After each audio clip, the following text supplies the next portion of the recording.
პირველ რიგში მოგესალმებით, თქვენ უყურებთ გადაცემა პერფორმანს მე კი მისი წამყვანი თიკა ლომსაძე ვარ. დღეს ჩვენი გადაცემის სტუმარი ახალგაზრდა პოეტი სულხან წულუკიძეა. მოგესალმები სულხან, პირველ რიგში ძალიან დიდი მადლობა შენ რომ დღეს ჩვენთან ერთად ხარ და მოგესალმებით. შეიძლება თუ არა ასეთი რა წერდეს სიყვარულზე, მაგრამ ობიექტი არ იყოს შენ ცხოვრებაში ასეთი, მაგრამ უბრალოდ წერდა. ძალიან მაინტერესებს.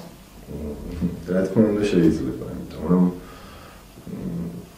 მე პირადად ყოფილვარ მსგავს სიტუაციაში, ყოფილვარ ჩემს ცხოვრებაში, ყოფილა მომენტი, როცა მე ვეძებდი, ჩვენ გამოდმებით ვეძებთ რაღაცას, ჩვენ აუცილებლად გვჭირდება ადამიანები გვერდით, რომ შევივსოთ, რომ თქვათ ჩვენი ადგილი ვიპოვოთ, ან დაუკავშიროთ ცხოვრება, შევქმნათ ოჯახები და ასე შემდეგ და ასე შემდეგ ის თქვენ ყველამ ჩემზე უკეთესად იცით.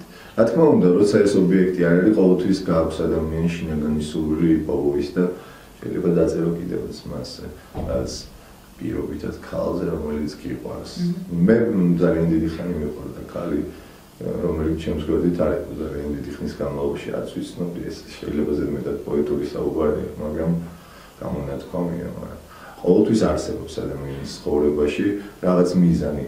საყვარელ ადამიანთან ყოფნაც მიზანია გამომდინარე იქიდან, რომ შენ მაქსიმალურად შეძლებ შენი სურვილების, შენი სიყვარულის დემონსტრირებას მასთან და საკუთარი თავის მიტანას მასთან. ასე რომ ყოველთვის არსებობს ესეთი ადამიანები ჩვენს ცხოვრებაში და ჩემს ცხოვრებაშიც არსებობდა, რა თქმა უნდა, ვირტუალურად. და მე ვწერდი კიდევაც ამ თემებს. ძალიან მაინტერესებს პოეზიამ უფრო მეტი შინაარსი შესწინა შენს ცხოვრების როგორ ფიქრობ? არა, მე არ ვფიქრობ, რომ პოეზიამ უფრო მეტი შინაარსი შესწინა, უბრალოდ ანუ რაღაც გაყოლდა და ამას შეკავსო, არ ყოფილა ეგეთი რა? ის რასაც ვწერთ, ის არის ჩვენი პროდუქტი.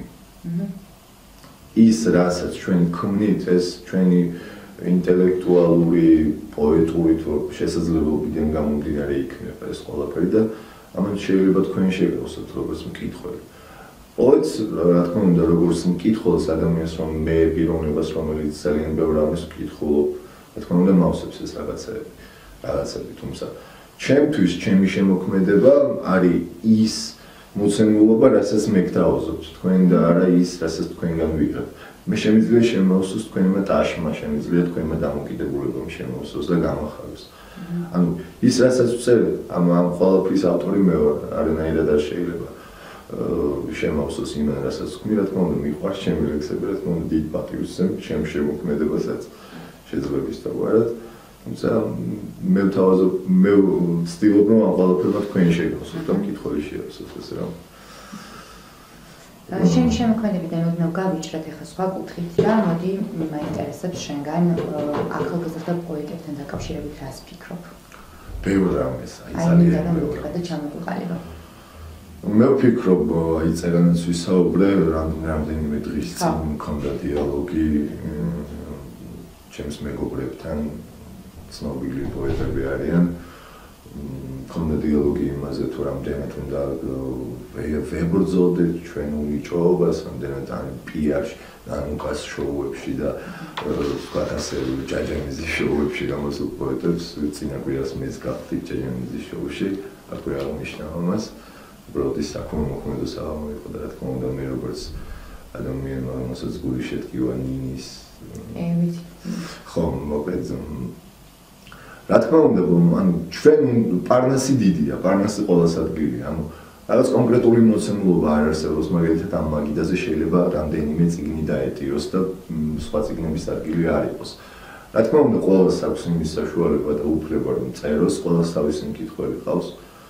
ჩვენ თუ ხვდებით რაღაც უნიჭოებას ვარქმევთ, აი პირობითია ეს ყველაფერი, იმიტომ რომ შეიძლება ის, რასაც ჩვენ უნიჭობას ვეძახით, ბევრისთვის ძალიან მნიშვნელოვანი იყოს და პირიქით, რასაც ჩვენ ვქმნით, ვიღაცამ დაარქვას ამას უნიჭობა.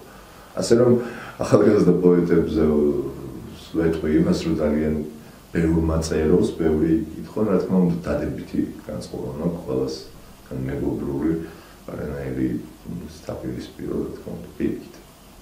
მაგრამ აი მომავალ თაობას, აი მე ძალიან მაინტერესებს და მაწყობს ეს პრობლემატიკა ზოგადად. მომავალ თაობას როგორ უნდა მივუთითოთ ის, რომ კარგი ცუდისგან განვასხვაოთ, ან პირიქით, ან გემოვნება როგორ უნდა ჩამოვუყალიბოთ? მოდით ესე ვთქვათ. დღეს ჩვენ ცხოვრობთ ქვეყანაში სამწუხაროდ, სადაც არ არსებობს საზოგადოებრივი აზრი. სამწუხაროა რომ ამ თემაზე მომიწია გადასვლა, მაგრამ ქვეყანაში სადაც არ არსებობს ლიტერატურის რაღაც კონკრეტული ხედვა, შეიძლება იყოს საზოგადოებაში არ არსებობს. ჩვენ დღეს რუსთაველზე რო გავიაროთ დარწმუნებული ვარ, ბევრმა შოთა რუსთაველის შესახებ არ იცის, ვინ იყო შოთა რუსთაველი. ასე რომ გამომდინარე აქედან ჩვენ რაღაც ჭეშმარიტება ვეძებოთ და ჩვენ ვეძებოთ რაღაც კონკრეტული მოცემულობა, რასაც პოეზია ქვია და მოუწოდოთ თაობებს, რომ მე შემიძლია რა თქმა უნდა ჩემს ნაცნობებს, მეგობრებს, ახალგაზრდებს, რომლებიც იწყებენ წერას, შევთავაზო, რომ იკითხონ ხარისხიანი პოეზია, მიუთითო იმ ჩემი შეხედულებებისკენ, რაც მე გამოჩნია პირადად, თუმცა შეიძლება თქვენთვის, როგორც პოეტისთვის და როგორც მკითხველისთვის არ იყოს მისაღები, ასე რომ მე განსაკუთრებულს არაფერს არ ვთავაზობ, უბრალოდ მგონია, რომ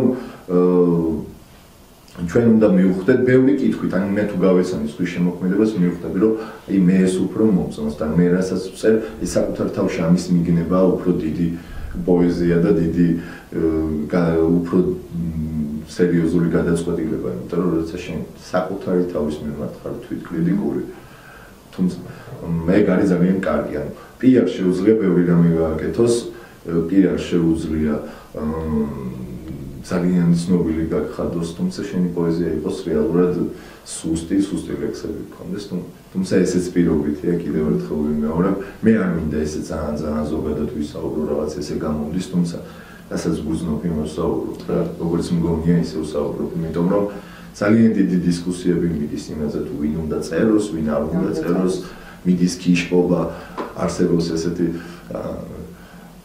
კავშირი, არ არსებობს წერალთა კავშირი, სადაც პრემიების გამოხოცავენ ერთმანეთს, სადაც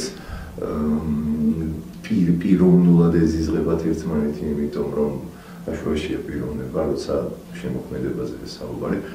რეზო მიშველაძეს აქ ძალიან საინტერესო რაც ამბავი მოყოლილი, მან თქვა, რომ გაუკრიტიკე ვიღაც პოეტს, რომელიც სუსტი პოეტი იყო, ლექსი გავაკრიტიკებდა და მოვიდეო უნივერსიტეტის ბაღში და მითხრა, რომ რეზო შვილო, მე რატომ მიკრიტიკე, მე არ შემიძლიაო ამაზე მეტად წერა და წადიო და ვისაც უფრო მეტად შეუძლია წერა და უფრო უკეთესად შეუძლია წერა, ის გააკრიტიკე. ანუ ესეთი თემაა. მაგრამ შენ მაინც ფიქრობ, რომ უნდა წეროს ყველამ და თავის შესაძლებლობები მაინც უნდა გამოავლინოს ბოლომდე, ხო? ყველამ არ უნდა წეროს, უბრალოდ ეს ყველამ უნდა გაიგოს საკუთარ თავში. კი, რა თქმა უნდა. ყველამ უბრალოდ რაღაც ხარისხი უნდა ჩამოყალიბდეს, ამაზე უნდა შეიქმნას ჯგუფი, ან რაღაც კომპეტენტური ადამიანები იზრუნოს, რავი, ყველამ ვისაც ეს აწუხებს და ვისთვისაც ეს აქტუალურია, რომ შეიქმნას რაღაც მონიტორინგული, ასე რომ ვთქვა, არ ვიცი რა შეიძლება მოვიდეთ. თუმცა დღეს ყველაფერი სოციალური ქსელი ყველას გვაქვს და დღეს თუმცა სამწუხაროდ ლაიქების მეშვეობით ხო, განსაზღვრება პოპულარულები, რაც არ უნდა იყოს და რაც ძალიან დასაცინი და დასაგნობია ჩემი აზრით, აი ამასთან დაკავშირებითაც გითხარი ორიოდე სიტყვა. რა თქმა უნდა, დღეს ჩვეულებრივად Facebook-ში შეუძლია ატვირთოს ვიდეო, გამოვიდეს სიმპათიური ბიჭი, რომელიც 16 წლის გოგოებს ძალიან მოსწონს და თქვას, რომ რაღაცა მზეა, შენ გავხარ მზეს და აი ეს გააზიარონ. თუმცა არსებობს აქეთ სხვა უკიდურესობა, ადამიანები, მე ვიცი, წიგნებში ცხოვრობენ, წიგნებში ჩარჩენილი ადამიანები. მნიშვნელოვანი არ არის ის, რა თქვა ფიოდორ დოსტოევსკიმ, მნიშვნელოვანი არ არის ის, რაც თქვა პაულო კოელიომ, ჩვენ ვცხოვრობთ რაღაც ქვისი მოძღვრებებით და ვცხოვრობთ მატერიალურ სამყაროში, სადაც არ არსებობს წარმატების ფორმულა x + y უდრის z მცდარი მოსაზრება. ანუ ჩვენ უკვე არსებობს ვიმეორებთ. კი, არსებობს ვიმეორებთ და სხვათა შორის მე არ მგონია რომ ეს ყველაფერი სწორი იყო, იმიტომ რომ მე როგორც პიროვნებას მაქვს საკუთარი ამბიციები და საკუთარი ხედვები ცხოვრებაში. რა თქმა უნდა, მე ჩემი ანუ არ უნდა ვიყოთ არც ნიჩეები, არც რემარკები, ჩვენ უნდა გქონდეს ინდივიდუალურობა, რაც არ უნდა დავკარგოთ არასდროს. არასდროს, რა თქმა უნდა.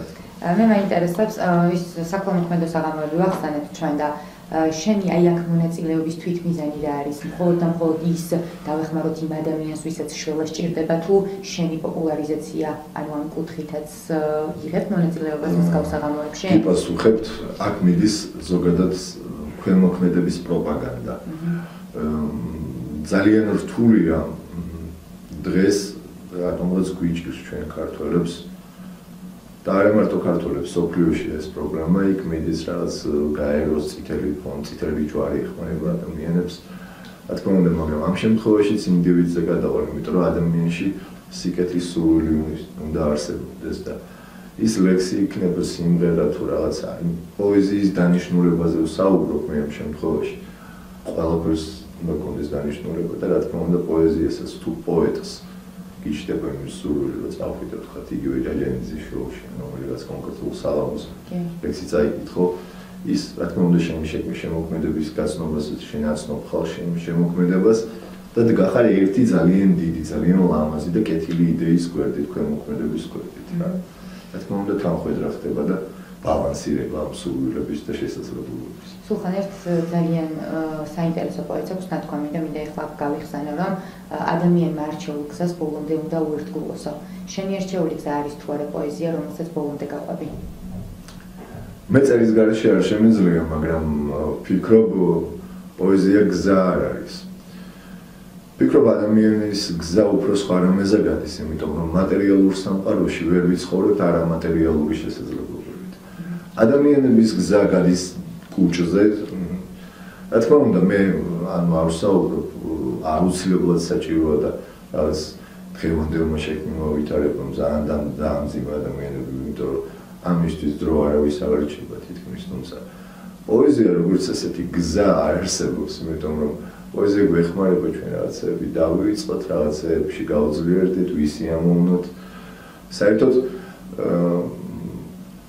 კალამის აღება და რაღაცის დაწერა ეს არის მაქსიმალური უკიდურესობა, იმიტომ რომ ჩვენ აღარ გვრჩება არც ერთი გზა, არც ერთი გასასვლელი და ჩვენ ვrჩებით საკუთარ თავთან მარტო იმ დონეზე რომ შეგვიძლია რაღაც სულების დემონსტრაცია ესე მოახდინოს საზოგადოებაში. ძალიან რთულია ეს და ძალიან ცუდი, ანუ იმ კუთხით ვიძახი, რომ სამწუხაროდ Facebook-ზე და ვიდეოებზე და ასე ვთქვა. რა თქმა უნდა, კარგია პოეზია სამეგობრო წრეში, განწყობებზე გააჩნია პოეზია. შენი ინიციატივით თუ სისრულე შემოსულა პოეზიის საღამოები, ანუ თუნდაც მეგობრების წრეში? კი, ძალიან ბევრი. ფართო მასებისთვის? ფართო მასებისთვის კი. კი. ჩვენ ვატარებთ საკონმოქმედო საღამოებს, ვატარებთ ჩვეულებრივად. თუმცა კიდევ erთხელ ვიმეორებ, რომ ყველა საღამოს ნებისმიერ საკითხულ ლექსს უნდა კონდეს დანიშნულება. მიზეზი უნდა იყოს ის, რომ თქვათ ვიღაცას ვეხმარებით, კეთილი საქმისთვის უნდა კეთებოდეს, თუმცა იმიტომ რომ დღეს ლექსს ყველა წერს საქართველოში ყველა ქართველი პოეტია და ყველა ქართველი პოეტი ორჯერ პოეტია. ესეა ნათქვამი და ვერავის ვერ გავაკვირვებთ ლექსებით, ვერავის ვერ გავაკვირვებთ ჩვენი ასე რომ თქვათ ორიგინალურობით. არ არის საჭირო ეს ხოლმე. სულხან, მხოლოდ შენი მეგობრების ინიციატივა იყო ის, რომ სულხან წულკიძე ამ კუთხით გაიცნო საზოგადოებას თუ შენი ინიციატივა? რა თქმა უნდა, რა თქმა უნდა, ჩემიც. ანუ როცა დამსხები პოეტი ხარ, ასაკს გააჩნია, შენ არის ზოგადად სკოლის მოსწავლე, არა გაქვს გადაწყვეტილი რა გინდა ამ დროისთვის ხარ დარბაზში, 500 კაციან დარბაზში რა მნიშვნელობა აქვს, სადაც გიკრავენ ტაშს, სადაც გეუბნებიან რომ ნიჭიერი ავტორი ხარ. მომავალი წინა გაქვს, ამას აქში ესეთ კარგ ლექსებს წერ. ამან შეიძლება მომავალი დაუნგრიოს ადამიანს იმ კუთხით, რომ ჭყალებში თავში ავარდნას განვიხილავ როგორც და პროგრამდეს იმ კუთხით, რომ მას მართლა შეუძლია გამოსდის და უნდა აკეთოს კონკრეტულად ეს. სინამდვილეში ჩვენს მეგობრებს, ადამიანებს ჩვენგან სხვა რამე სჭირდებათ. როგორც პოეტი არამატერიალური პოეზია, არამატერიალური რესურსი არ არსებობს სამყაროში. ეს მხოლოდ ჩვენს წარმოსახვაშია, ჩვენს ცნობიერებაში, რომელიც ფურცელზე გადმოდის. ანუ პოეტიც რაღაც ამ სამყაროს წყდება და იკარგება თითქმის და შემდეგ არის რომ აი ტერენტივით მოკვდა იცხოვრა ისე რომ სიგარიბეში იცხოვრა და სამწუხაროა, თუმცა ადამიანები ხანდახან ჩვენ ეს პროცესი გვჭირდება რომ გმირები შევქმნათ, ჩვენ შევქმნათ წმინდანები, ჭყალებში რომ მოკლედ უნდა ჩვენ შევქმნათ წამებულები და ისინი მოუნათლოთ იმისთვის და გამოვიყენოთ იმისთვის რომ რაღაც გავამართლოთ ჩვენში. სულხან, შენი სამომავლო გეგმები თუ გაქვს რაიმე მნიშვნელოვანი ახლო მომავალში დაგეგმილი? პოეზიაში რა თქმა უნდა ჩემი კრებული არ მაქვს რამდენიმე თანაავტორი ვარ. რამდენიმე კრებულის მეცხრე ტალვა იქვა თუნელ პოეტ აჭარელ და ქართველ პოეტ და რომის გამოცემასაც აპირებ? არა, ეს გამოცემულია, თუმცა მინდა რომ რამდენი გარკვეული პერიოდის შემდეგ როცა ჩავთვლი საჭირო დრო. ჩემი ლექსები უკვე მზად იქნება ფართო მასებ, თუმცა Facebook-ზე ხშირად ვაზიარებ ლექსებს წერებ და რა თქმა უნდა ამ კუთხითაც ეცნობა ხალხი ჩემს შემოქმედებას, რამდენი შეიძლება ასე უწოდეთ. ვაპირებ კრებულის გამოშვებას, თუმცა ეს კონკრეტული თარიღი დავა და არა, აი რამდენი მეთოდში. არ ვიცი ზუსტად როდის იქნება. ძალიან კარგი იქნება შენ კიდევ ვიმიგზნებ ჩვენი სტუმარი და ვისაუბრებ კიდევ საინტერესოდ. ძალიან დიდი მადლობა მინდა მოგიხადო პირველ რიგში, რომ მოხვედი და აი ასეთ საინტერესოდ გაგვეცი ჩემს რამდენიმე კითხვაზე პასუხი. ძალიან დიდი მადლობა შენ. მე კი გემშვიდობებით მომავალ შეხვედრამდე. კარგი.